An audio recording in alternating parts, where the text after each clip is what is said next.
Call this meeting to order. Tonight we're going to be led in the pledge by Mr. Gary Clardy.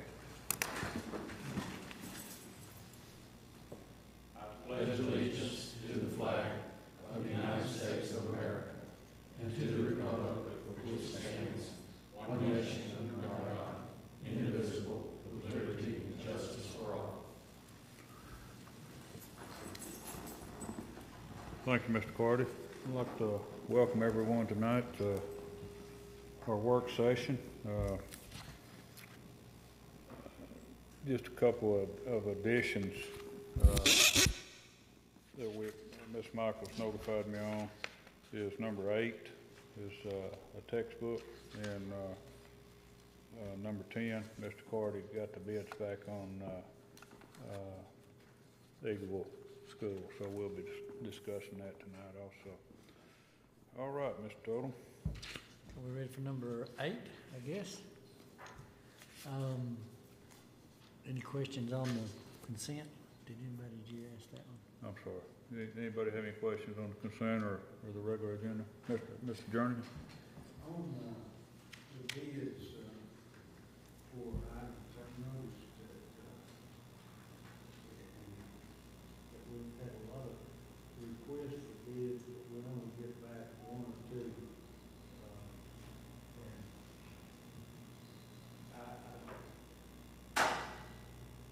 Do we have any reason for that?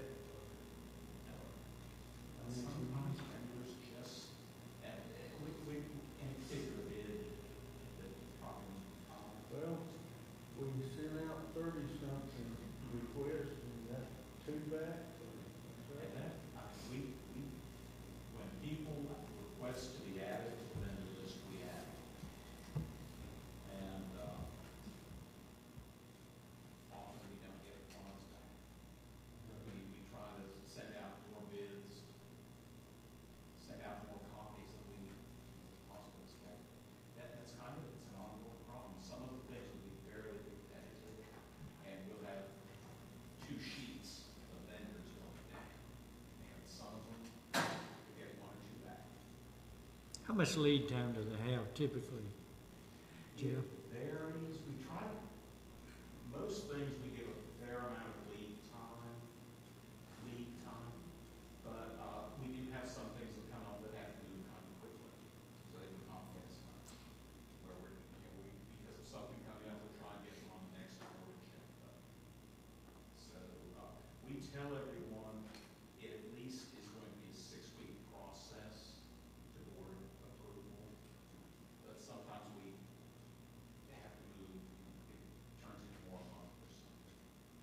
So it's not necessarily that we're difficult to do business with, that we pay on time. Oh, yes. Yes, sir. Just like Scott in Reading went out to 22 vendors, and Southeastern Turf got it. Well, they're in the county, so the other ones can't really compete because they have to deliver it in, bring it in for the same price that he's carrying it 2 miles for them. So it's tough to get the other vendors to even bid on it because they realize how hard it is. And very similar with the building. But I was just hoping that, that would be something. When you put something out for bids, you expect it to be competitive bidding, but when you don't get anyone to bid on it, then you're better. I don't guess you could do this, but you're almost better negotiating with someone if you put something out for bids and you can't get competitive bidding on them. I wish we had more ability to negotiate. I think we could save some money, actually. Well, that's what I was thinking. When you look at these things, and you send out 30, you get 1 or 2 bidding back, that's not very competitive. But state law, if it's over $10,000, doesn't give us that much.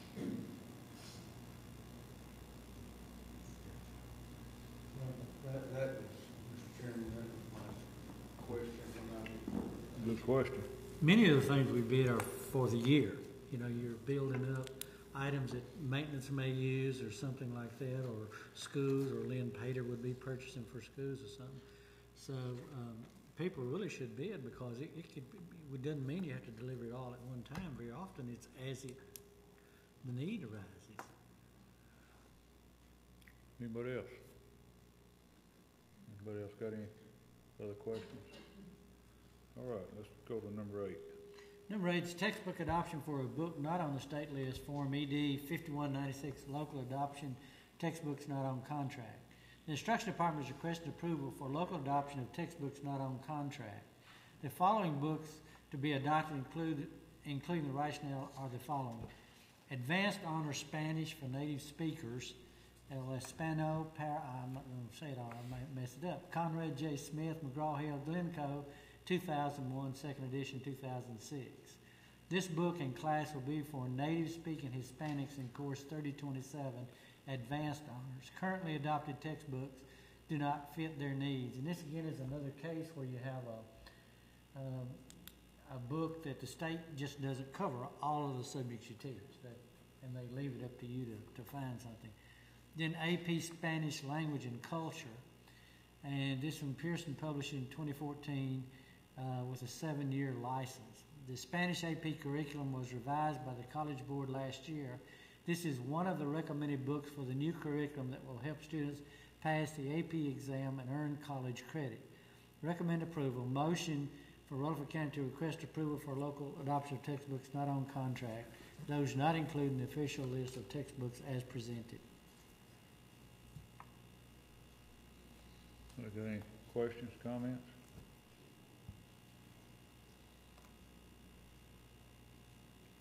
All right, number 9. Number 9 is our 2014-15 bus contractor list. Pursuant to Policy 1-41, bus contract and award procedures, the new contractor list for the 2014-15 school year are presented. These two lists, first priority, regular bus drivers who have driven for 2 full school years. Second priority, those who currently own 1 or more contracts, are for approval in order to facilitate the awarding of new bus contracts on a timely basis for the beginning of the new school year and thereafter as contracts are turned into the Transportation Department through the year. Recommend approval. Motion to approve the potential first and second priority contractor list for the 2014-15 school year. And Ms. McLeod's here, or Mr. Snell's here if you'd like a review kind of the 2 lists, and you can see the number of names on it and all, but if you'd like to do that, we can cover that. After having 4 lists, I think 2 just makes it so much simpler. How far did you get this year, Mr. Snell, on the? If I'm not mistaken, we were at like number 25 on the 4th list. Well, Second list. So you still had a ways to go then? yeah, we had right at 62 or 63 last year also, so we had the same number this year as we had last year on that particular. And how many contractors do we have? 200, we have 237 going into this coming year. Now, is that buses or That's contractors? buses, well, each bus has got a contract with it. No, I'm sorry, how many contractors, bus owners do we have? 100 plus? Oh, yeah, more like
seems like things this year went a whole lot smoother, have gone a whole lot smoother in regards to buses.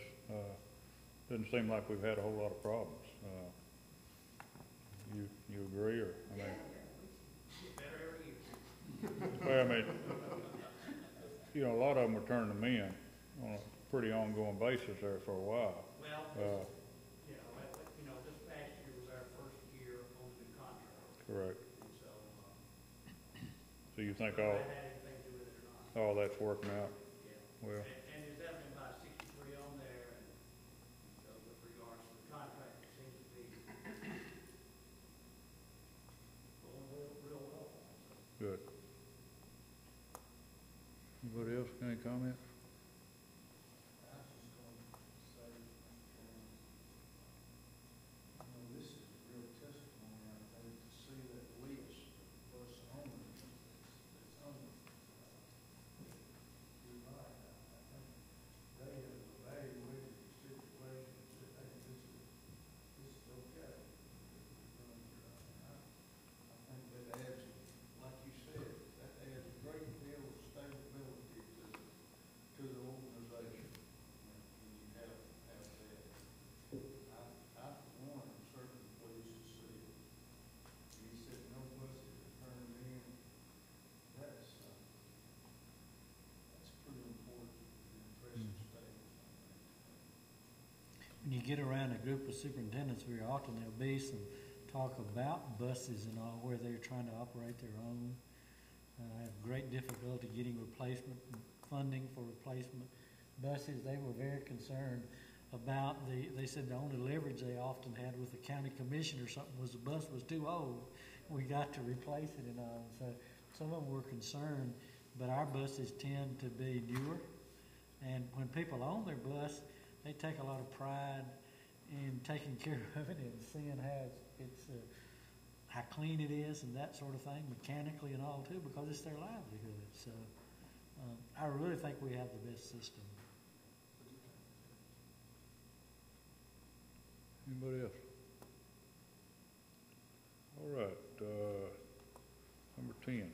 Number 10 is a new item tonight because it was this afternoon. The Eagleville High School edition, bid number 3064. Bids were received at 2 o'clock on today, June 17, 2014, for the addition at Eagleville High School from 3 contractors. Out of the 3 bids that were received from R.G. Anderson, Robert Biscayne, and Hardaway Construction, Robert Biscayne Construction was the apparent low bidder, coming in at $5,415,100. The highest bid received was R.G. Anderson at $5,575,000. Recommend approval. Motion to approve Robert Biscayne Construction for the lowest and best bid for Eagle High School addition in the amount of $5,415,100. Mr. Clark is here and can talk to you about it if you would like. Kind of a little bit less than our estimate, so that's was pretty good too. You want to step up and kind of take their questions or things? We were pleased with the bid. We came in under our estimate. So we hope to get this thing approved Thursday night and then send out letters, notice to proceed with a contract on Friday so we can get started and mobilized out there. So Biscayne has one job going for us right now. They did the high school, was the latest big project they did for us. And they were actually $159,900 lower than the highest bid. And then there was another one from Hardaway, which was in the middle, and Hardaway usually bids a lot bigger jobs than that. So that leads me to believe things are still pretty slow out there in the heavy construction. Also, are there any questions on Eagleville? Just the alternate bids, does the 5.2 include the alternate bids in the 5.2 million? 5.415 is the alternate plus the base. I'm sorry. The 5.415 is the total amount of the base plus all the alternates. Okay, I was looking at the. Bid tab. The bid tab, Yeah. okay.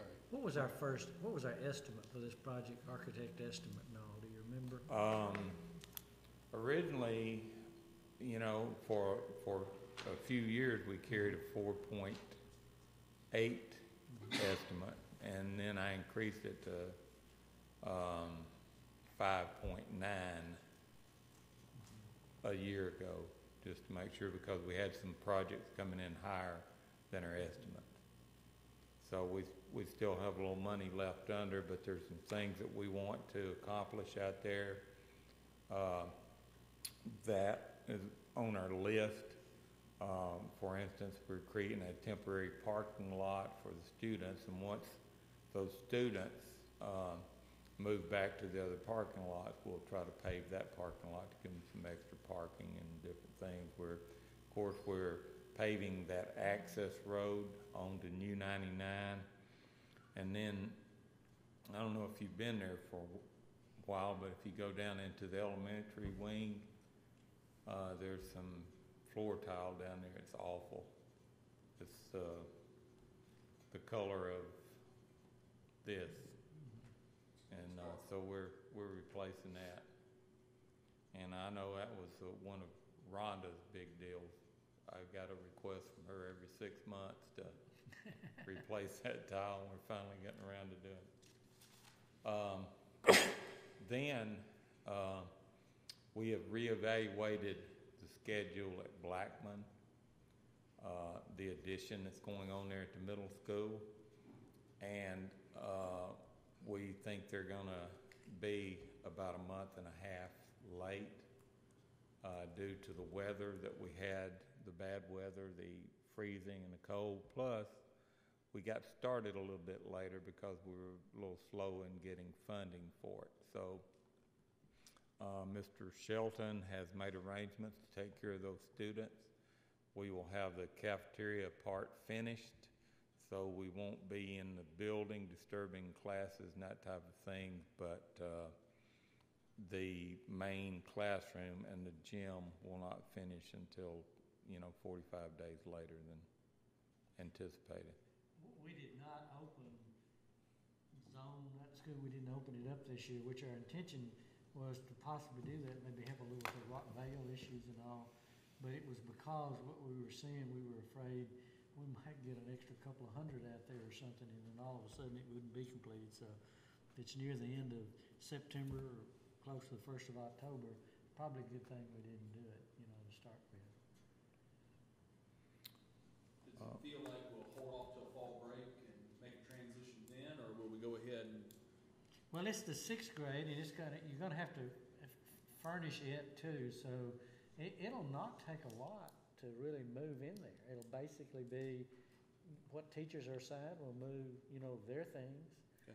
You can get the students to help you carry the textbooks with you when you go, and they'll have an office over there and a person for that, which they'll go ahead and employ someone to begin meeting in the other office till they move. So I don't think the move will be really difficult because you're not closing the other. Right. You're just expanding. We'll just be still utilizing portables, and then we'll move them out of portables. We've already Inside the building. We've relocated the portables. We have those two are out of there now and placed at, I think they went to maybe Smyrna Middle. And then, Mr. Shelton has made arrangements in the existing building to take care of those students. And Plan B became Plan A. So. Well, they're going to be cram-packed in there for 45 days then, unfortunately. And just quickly, Smyrna Primary is on schedule and under cost, so we're looking forward to getting those classrooms finished up and getting those students in there. I try to drive by it at least once a week, and they're really coming along well. Right. Any other questions? Thank you, Mr. Carter. Number 11, general discussion. I went last night to the candidate forum that the League of Women Voters did. Certainly appreciate the League of Women Voters allowing that opportunity, and thought all the candidates represented themselves very well, and look forward to the outcome of those elections. Anybody else? Mr. Hodge and I, they invited the director and the board chair to a meeting, regional meeting with the Commissioner of Education and his staff yesterday. So Mr. Hodge got to meet a lot of the people that head up State Department of Education, along with the commissioners at Lebanon High School yesterday, and he got a notebook to go with it, information. So Yeah, I tried to follow the notebook the whole session and didn't have a thing to do with it. But I got a notebook, so. But it was interesting. I think they've got some changes coming down the pike that, in order to get something done, they've got to work with the school systems. And, so I think that's maybe a positive, I guess, is what I gathered a little bit of. You have anything else? No, it just kind of, a lot of it was information that's been out from everything from evaluation process to, there was the head of the special ed was there, curriculum instruction, the testing people were there, the core team from Mid-Cumberland that we're in. It was interesting to say the core team from Mid-Cumberland said that the Mid-Cumberland area has the highest achievement test scores of any of the core districts in the state this year, so that was a good thing. She got a plug in for the Mid-Cumberland core in front of the commissioner. I'm not sure he knew that, but she plugged it to make sure he knew. So, Mr. Oldham did, he did bring up the issue that the students with AP, the AP students and the IB students, it's not fair not counting them. And sort of the way I understood it is it'd be a legislative change, I guess. we have 591 students to take junior AP courses for English. Well, you're taking your best and brightest students all across the state, and they're taking a different type of assessment, and they don't get to count for your accountability. So my statement to the commissioner is we're really not having truthful reporting. Right. You know, I mean, in the same U.S. history, we heard about the history. This year is a pilot year for the history.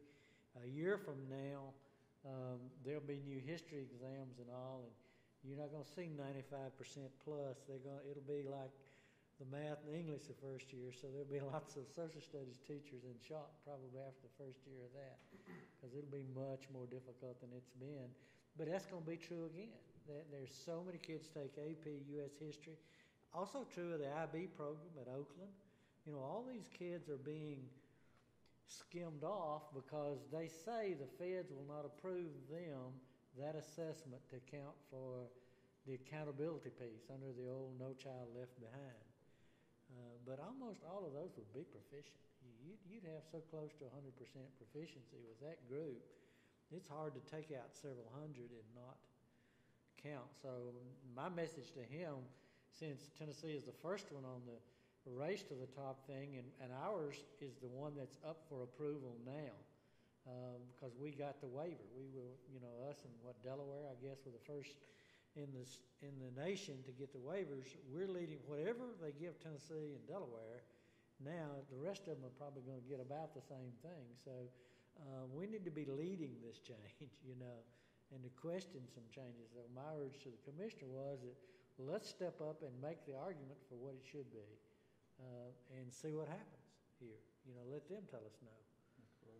Mr. Odom, with the changes in the curriculum for American history, where did those standards come from since the legislature or General Assembly passed that Common Core could not come in, nothing else with Common Core could come into effect other than... Well, Common Core only covers English language arts and math. So, and what confuses people sometimes is because the assessments, the writing assessments, and Also, the assessments that go with our TCAP. TCAP is the umbrella for end of course and your elementary also. Very often they have to read a document, and they're using authentic documents now. So it's very often the document may be a U.S. history document. It could be a science document. And then they have to cite evidence from within those documents to support an argument, one way or the other, or respond to a question. But they're Tennessee, you know, the standards for social studies were Tennessee adopted standards. They're Tennessee people basically created them, and so they're approved for us. The same is science. They did tell us yesterday that science will be presented this fall to the State Board of Education. There is a national thing called the Next Generation Science. It's not a part of Common Core either, but Tennessee is not adopting the National Next Generation Science Standards. There's a group of teachers, administrators, and people working in Nashville this summer working on the new science standards. And we get a peek at them a while before it goes to the state board. Their desire is to get the new science standards in place, sometimes to be tested in 15-16. So that would mean they would have to have a year really of assessments that count for establishing norms and that sort of thing. Social studies this next year, U.S. history and social studies, will not have an assessment that counts. They're field test, because you have to give the test to determine what break points. You know, where are you determining? What you're using for that. So this year there will be some social studies assessments, but you're not going to get back a report about proficiency levels from social studies, and they'll be a year out in science. So you're probably 2 to 3 years away before you'll be having science standards, the new science standards that would be a part of accountability. Do we know who actually creates the standards as far as, does the state board buy them from some other The state board or? approves them. Actually, the guy that's heading it up is a state board employee. Who was the fellow that does the math? Do you remember his name? Mr. Williams, David Williams. David Williams is one. There's another fellow too. Who was I tell you who he is. You remember the fellow that came from the state board that night here and gave you all the third grade Common Core problems and all? I can't think of his name. He heads up the math. His name slips me right now. That's the fellow that's heading up the committee to do the science standards. He's charged with that responsibility. With Common Core having so much adversity and controversy, and if we're developing our own social studies standards, our own science standards, American history, why are we not developing as a state our own English language and arts and mathematics standards? And why are we a part of that mess if we're able to develop our own standards and they're going to be better than what we presently have? I guess I'm confused as to why we're playing two different sides, it seems like to me. I think the idea was basically, of course, and they mentioned this yesterday at our meeting, the change came from the drive of the National Diploma Project, if you remember that. We changed graduation requirements. Tennessee added the 4th year of math, that sort of thing. Tennessee, when you looked at NAEP scores, we were in the upper 80s and 90% proficiency ranges, and then you get NAEP scores back and you have 30% and 40%. So I guess Mr. Blair had said Tennessee could write standards, but we weren't writing really good standards. We weren't writing rigorous enough standards for our kids to be able to compete nationally and internationally. So that was a drive of the governors. That's what started your Common Core, is the Chief State School Officers and your National Governors Association said, look, folks, we got to, going down the road, we got to compete internationally. Our kids compete with kids from Singapore and, you know, from the Japanese and the Asian countries that were doing so strong. And so there was this drive for math and English language arts to try and get a group of people together. And the group of people, there were some teachers in it. Some of it came from, there's a National Council of Teachers of English.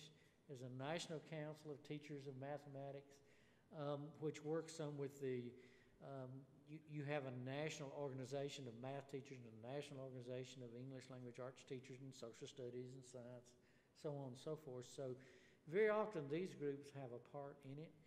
You know, I think the thing that we've got to say is when you have any set of standards, they should not be stagnant. So as you look at the Common Core English language arts and we look at the math Common Core, then Tennessee has the freedom, especially now that we're going to be developing our own test, not using PART per se. We have the freedom to go in there and change those standards, change to something else. But I truly hope we stay with some very rigorous standards. You know, I want our kids from Tennessee to be competitive with any state in the nation, that when we finish this, they're going to be better. And I tell you, kids are better. I was really amazed this year because one of the things that they had to do in the test, and it was really interesting, another thing they told us, they really went through on the math grades 3 through 8. They had the Common Core training for math last year in all grades 3 through 8. So they went through and looked at, see, they have the ability, since they do teacher effect, they track it by teacher and how those students perform with that teacher. And they told us, Mr. Zago, there was a significant statistical difference in the teachers who went through the Common Core training for that math than teachers who did not attend it. That the rigor in there, their kids actually scored higher on the state TCAP test, which was the old standards, basically, is what you're saying. Teachers that did have the training?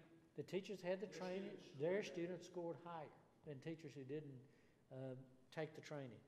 You know, there's several things about the, I tell you, one of the things that we ran into this year, and I said that yesterday, the State Department of Education right now has only sent out quick scores.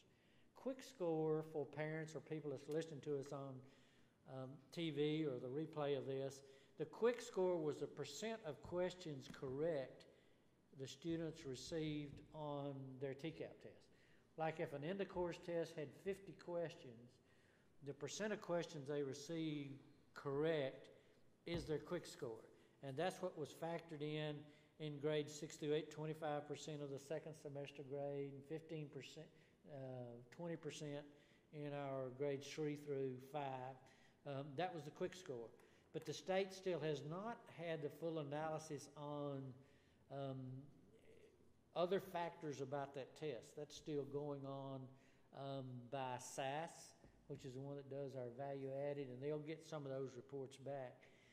And that's what they look at in that, is to see, is there patterns or is there things they will present to us, present back. Talk to Vicki Smith, Mr. Zago.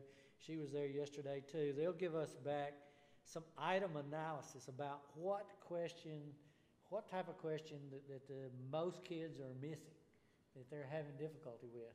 This lets you then adjust your instruction to see that the kids can do that. That's probably one of the more difficult problems.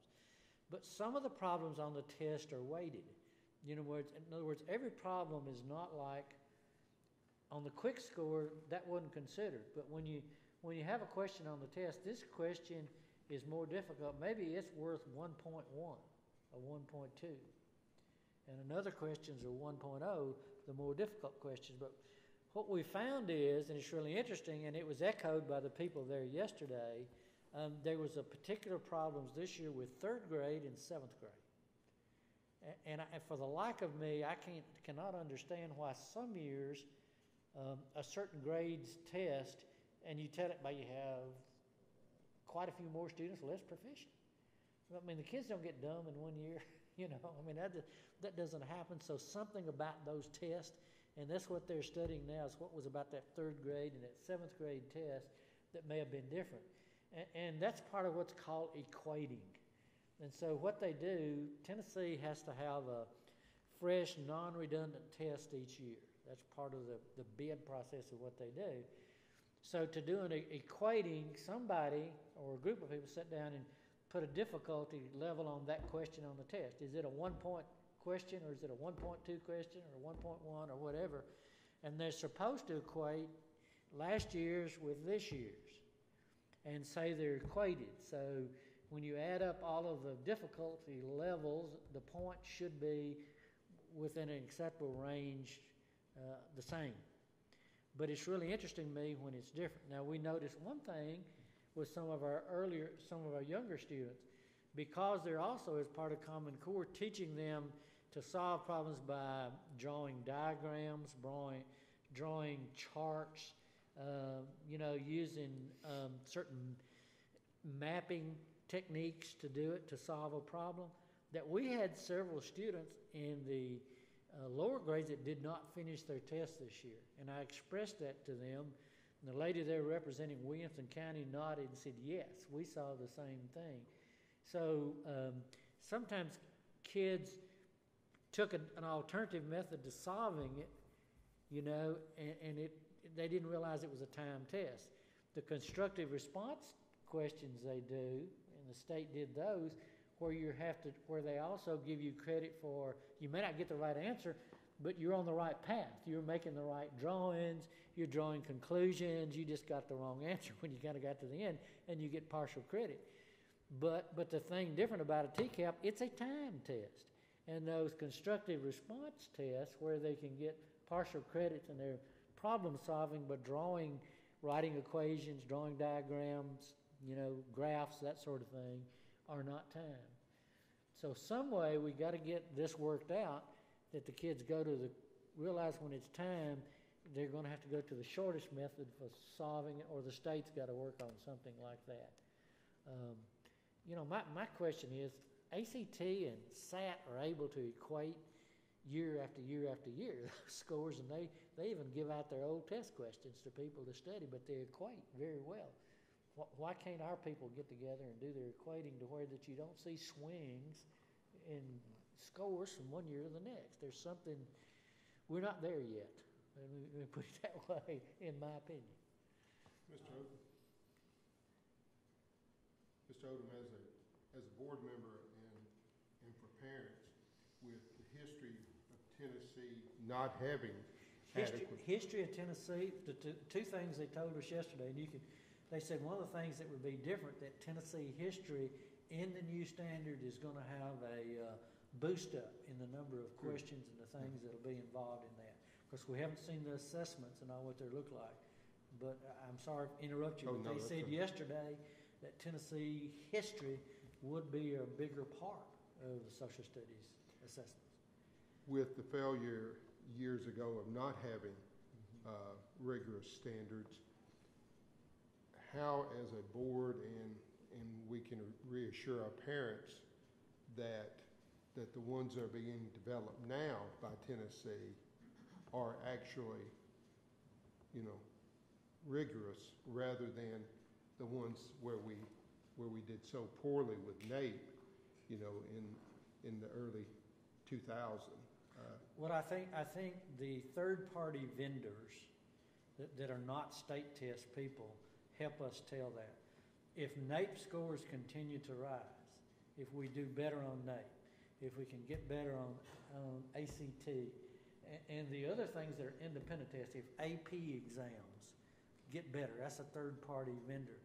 So if we begin to align more accurately with these third-party vendors, then I think it tells us that we have built into the rigor, that we are getting better at that. And I think only time will tell.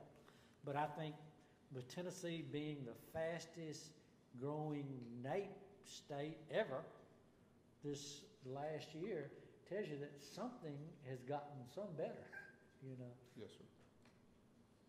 Mr. Riggs? Having been given the opportunity to sit in on some of the Common summer of last year.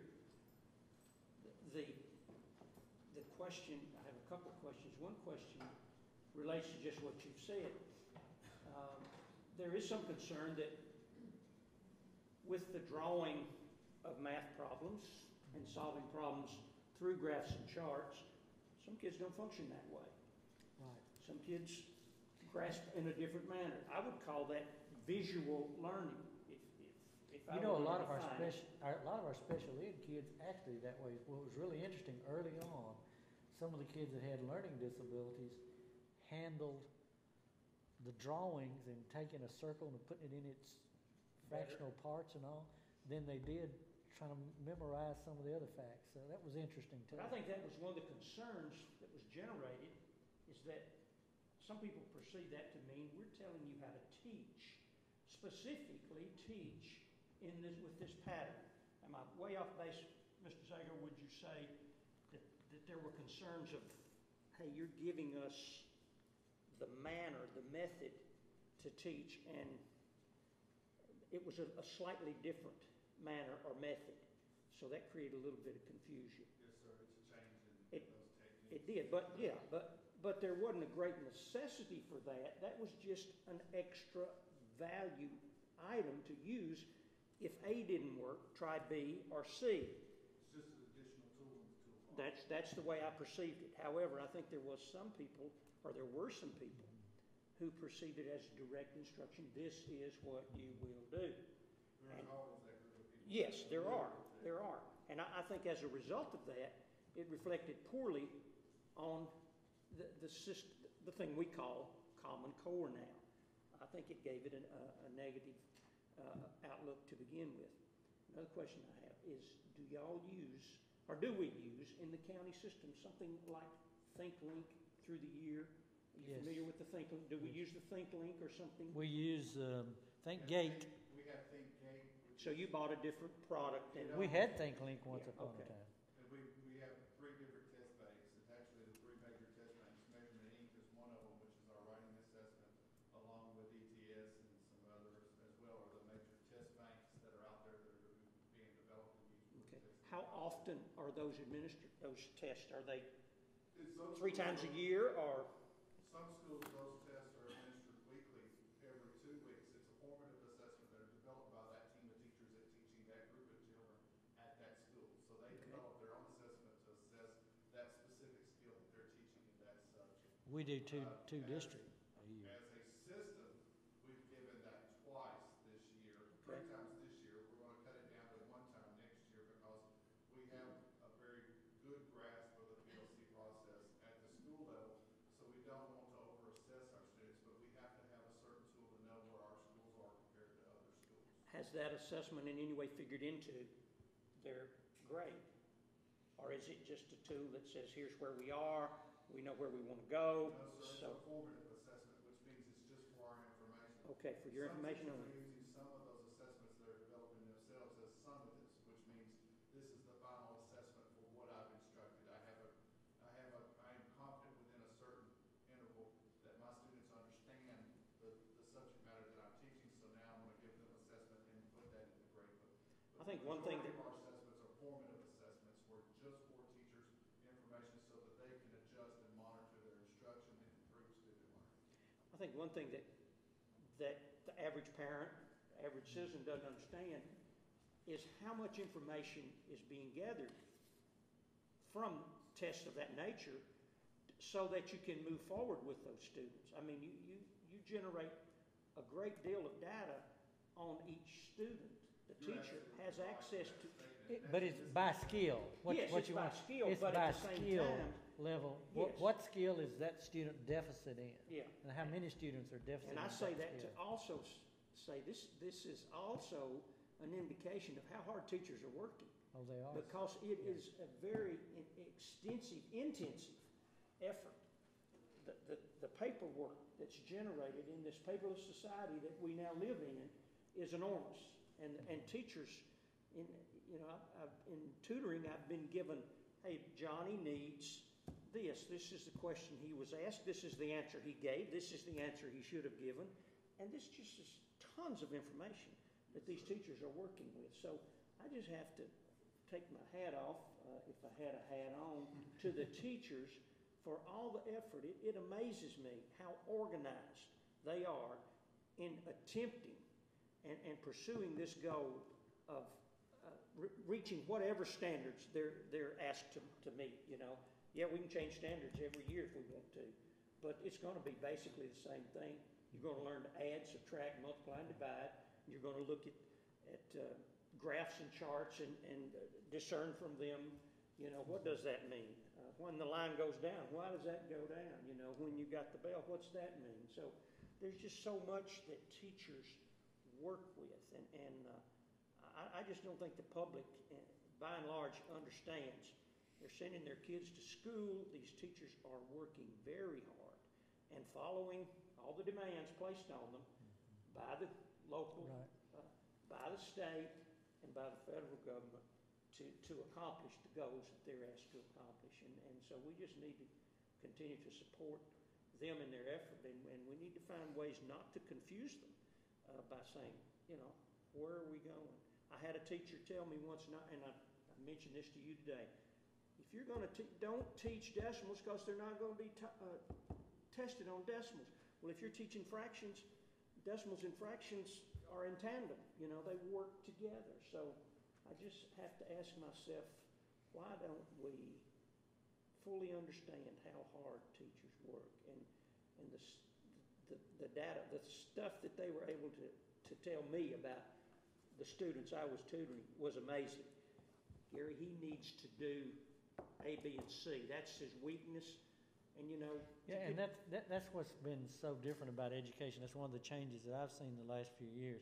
A formative assessment is an information assessment.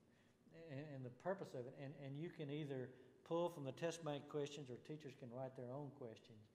So you give the assessment and then you do the item analysis. In other words, question 2, question 8, question 6. What % of our students are getting it? Our teachers then sit down in their collaborative group. Maybe it's everybody that's teaching 6th grade math. They sit down in their group and you take this question, and for this teacher, 85% of the students got this question on this formative assessment, and this teacher had 65%.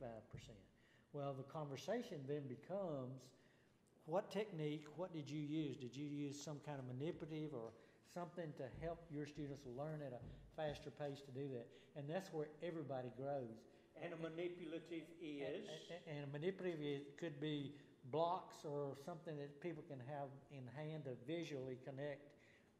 You know, the tactile approach. You got visual and auditory and tactile is those manipulatives that some kids learn best by. We actually all learn quite a bit better very often if we do something tactily.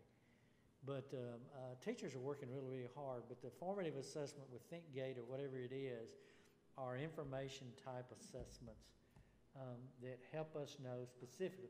It's what your doctor does when they run a set of tests. You know, don't take an aspirin and call me tomorrow. We want to know what is really behind your learning. Yeah. And unless you do an informative assessment and look at it by item, you don't know which skills are deficit skills. We used to just reteach the whole thing again. That was really a rather foolish way to approach it. Where now you can target specific skills, and response to intervention is going to be even better at that in dealing with that with students, I think. It'll target two separate areas. It'll target teacher improvement, teacher support, and student improvement. Is that to you people that have been placed in the school?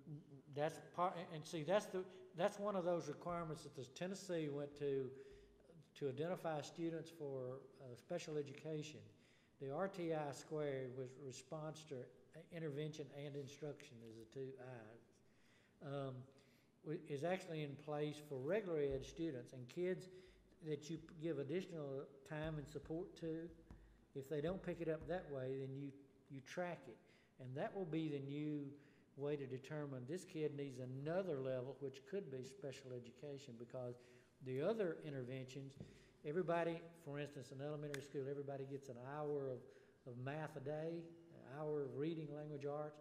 If a kid has a problem, they go to the tier 2, that goes to 30 more minutes, you know. So you keep increasing the time and the intensity. You get to tier 3, it might even be a pullout with other type of programs with a different teacher taking a smaller number. But it's very prescriptive in nature. That's what I'm saying. Support personnel in the school now has risen by what kind of number, percentage-wise? Well, you know, when we talk about, say, middle schools, we had all along in middle schools, basically, we had an interventionist for reading language arts and one for math. I mean, we've had that for many, many years, if you remember. We've actually added the coach there. The coach's function will be to work with teachers, also to take these formative assessments and look at it by student, collectively and by student, then meet with those interventionists, you know, and work on a prescribed program. Do we have a software program that would best address that? Do we have 8 students that are missing this skill that we need to pull together collectively and let them work, somebody work with them to do that delivery of services? So it hasn't increased as much as you think. Now in your elementary, we are adding a math and a reading interventionist to help the classroom teacher, but it all comes from the fact that you're much more prescriptive than simply reteaching. But tier 1 is all still with the single classroom teacher in that classroom, and most of tier 2 is also. Do we repurpose several positions there in order to better utilize those positions to have a more focused instructional strategy for those students. The increase of staff members was very minimal. It's about 15 different additional staff members, if I remember correctly. It's about 15 positions that increased for K through 8, all middle schools and all elementary schools. Do those people, are they under the direct supervision of the principal or someone here? They're Shared. co-supervised between our RTI supervisor coordinator, which is Mr. Trey Duke, and the principal. They work together. For example, if you were the principal of Smyrna Middle School and we had those students or those positions there, you and Mr. Duke would work collaboratively together to select those people and also work collaboratively together to best suit those needs. We have 2 additional people, not additional people, repurposed 2 positions here for that, and they go in and support those coaches so that we're all singing, as my grandmother would say, from the same hymn on the same page. That way we're helping all of those children. We repurposed our central office facilitators, which were mentors, basically, by putting the coach in the building with them. It's not, you know, our people were serving 70, 80, 100 plus new teachers, and they'd get by every now and then and all, but we'd taken those situations and turned the coach in the building to sit down and work with those new teachers individually also. So they go in and also teach demonstration lessons for those. And that's why they work also with Mr. Duke, because he brings them up here for additional training, those coaches and all, so that they can share what they're doing in school A, B, and C, and what % of students they're having difficulty in that, to see if there's common things. It's kind of an outgrowth of that professional learning community, not just the 5th grade teachers, but also how about 5th grade across the district and all too. What can we do to get better at that? We can apply things that work at one school that you may not know about at the other school because we would have knowledge of that and share with that other school. Do we, please. Well, I was just, Common Core back when the term first came out, was sold to the, I think, the educational community and the general public. At least I thought that student and Ames, Iowa would know the same things. There would be a basic group of standards in Ames, Iowa that would be in Murfreesboro, Tennessee. Is that not in existence now? When they came out with the Common Core standards, the state, if they wanted to be a Common Core state, could adopt those standards. They allowed you, and I can't remember what was 80 to 85%. A state could then add additional or change it. It was supposed to be somewhere in that 80%, but that's when you were talking about the national test.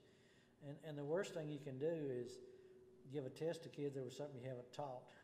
So when they to Park and Smarter Balance were the two companies that got some monies from the federal government to design the common assessments, you know, and so Tennessee now has opted out of Park, you know, but a lot of the standards are still the same. So what the questions will look like, I don't know. They did tell us yesterday, again at this meeting Mr. Hodge and I were at, that they would be putting out, and the people that do it's not the education department, it's the procurement office with the state government.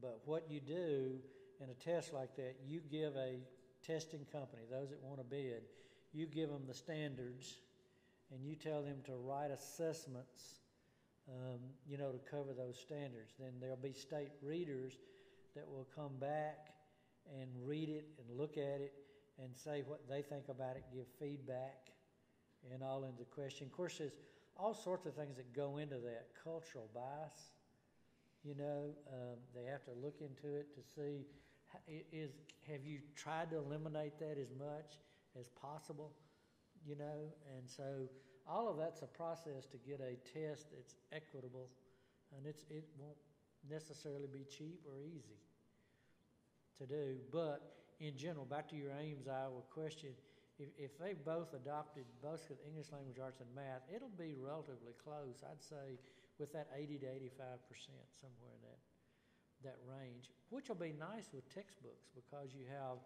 textbook publishers now can, instead of writing just textbooks for California, Texas, and Florida because they purchase the most, it'll be better adapted at more states. But again, it only covers two subjects, English language arts and math. I mean, that's all Common Core covers. Do we classify coaches or interventionists as teachers or administrators? And by administrators, Teachers. We did increase their time. That's part of our differentiated pay. To let them start, is it 2 extra weeks? Yeah, they're 5 days before, 5 days after. We did that, and the purpose for that is over the summer, data comes in, testing data, and they begin to sort through and looking at which students are our at-risk students and what skills are at risk. So that extra week in there to help them, because they'll know by then what teacher's receiving these students, to then prepare information for those teachers. Hey, you don't need 6 weeks to learn that Johnny's having trouble with decimals or whatever it is. You know that we can target it more quickly. So that's the purpose for that.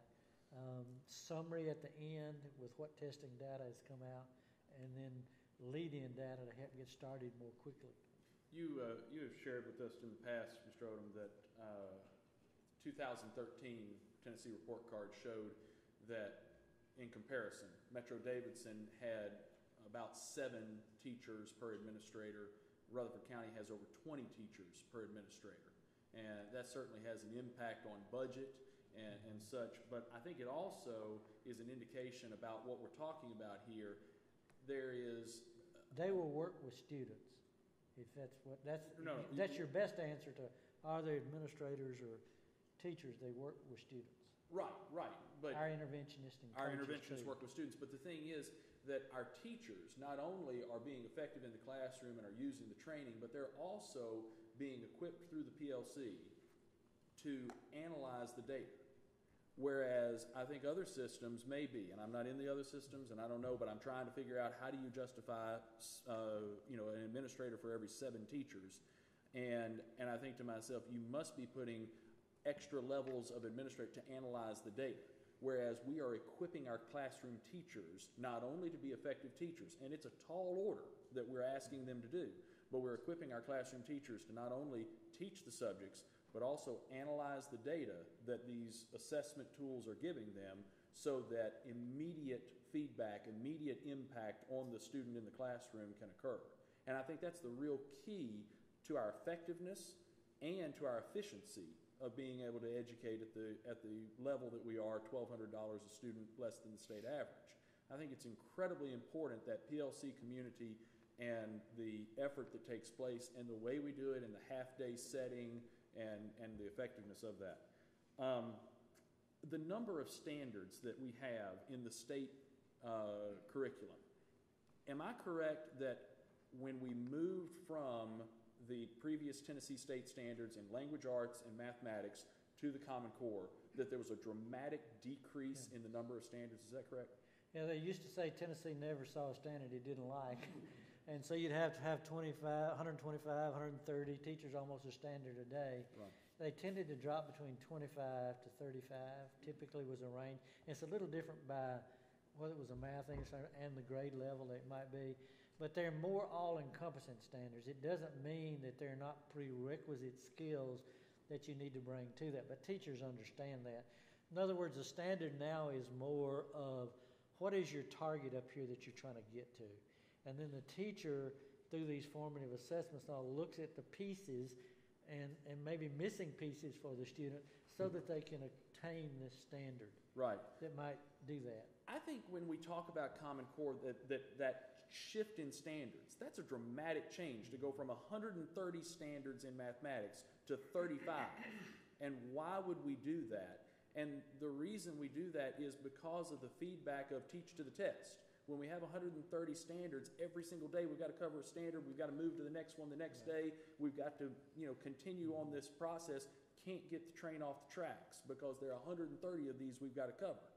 When we go to 35 standards, we've actually responded to the idea that the community shares, why are we teaching to the test, and we can really get into a conceptual idea of educating the student on the concept.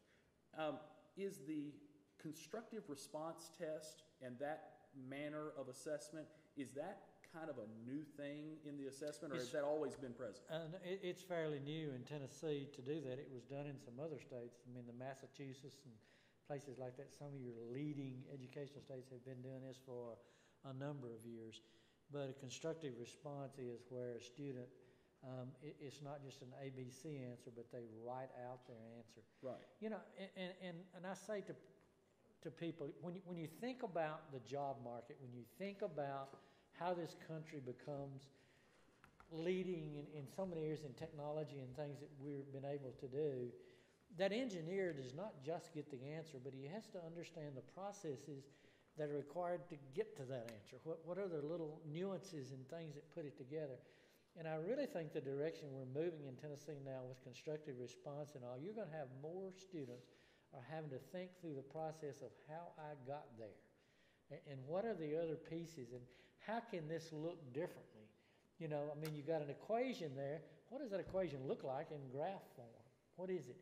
So it's much more depth of understanding, to do it. And I'll answer something else back to you. You're talking about PLC and looking at data. You can ask Mr. Zago or Ms. Barnes, when we have principal candidates now and they come for their screening interviews with our committees, they're given a set of data from the school they're applying for and tell us, look at it. What do you see that's strong? What do you see that's not strong? And then what would you recommend that you do about it? So we turn them loose and with the place that they're going to go to see it. And by and large, I'll tell you, our people now know how to read data. They really do, but they know this is an expectation. When you shared with the state officials about lower grades not finishing their test, were they receptive? Did they understand? We're looking at it. We're looking at it. Okay. All right. I mean, they know it's an issue, but they don't know how extensive the issue is yet. When we talk about the AP exams, the ACT exams, the NAEP assessment factoring in, and those high-achieving students affecting our scores, are we looking for a federal standard that acknowledges those tests? Does the federal waiver need to help? Those aren't federal tests. Well, I know they're not federal tests, but what is it that prevents them from being part of our score that we don't get the benefit of those students? Is that part of the federal waiver, or is that part of the state? It was the original No Child Left Behind. The original No Child Left Behind, and one of the issues that made it not as successful as it should have been, every state had to create their own standards, then every state had to test themselves on their standards and report to the public and the parents how their students were progressing at it. Well, if you had any sense at all, if you made too tough of standards out there, you were not going to have to report too, your percentages would have been really low. So what was happening in the latter years of some of that, the original No Child Left Behind was, again, Tennessee and other states, 75, 85, 90% of the kids are now proficient. And everybody said back, "My, aren't we doing well?" Then along comes NAEP and says, "No, we're seeing figures more like 35%.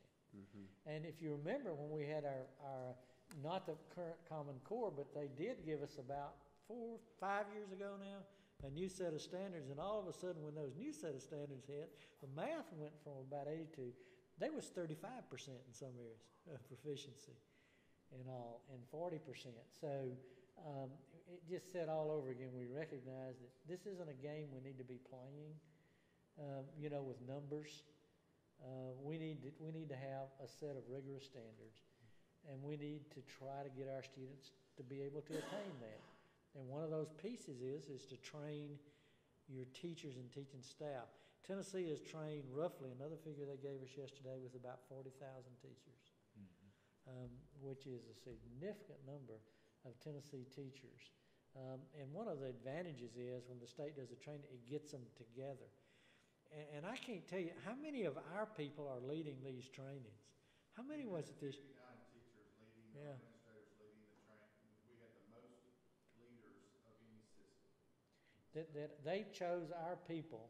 They did them for some additional state training, but brought it together. They mentioned us yesterday, a fellow doing yesterday the special population, special ed and all, and he talked about how they were using people. And he mentioned Trey Duke by name, and said and doing how we were listening to what y'all were doing and some things like that. So I think we've been on the front end of it, Our biggest challenge as a district still is our growth. Large number of students come to us each year that have not been in Rutherford County schools, grew 1,100 and something last year. And that doesn't include the people who move and just change places. That's brand new population coming in, plus everybody that chose to relocate and move. And with job market in Rutherford County, I don't know, we could probably come up for that under your system, the way the accountability is. But we have thousands of new students each year that you have to go back and assess and do a formative assessment and see where are you, what's missing. It changes. Shifting gears just a little bit, we have enjoyed a wonderful measure of influence at the State Board of Education through Dr. Gary Nixon and even through some board members for the State Board. Can you tell us anything, or would you please keep us advised as there are transitions there at the State Board? I had some time to spend with Dr. David Sevier, who's also a Rutherford County resident, at a TSBA training session, and I want to make sure that our board supports Rutherford County residents in their aspirations and their opportunities at the State Board of Education.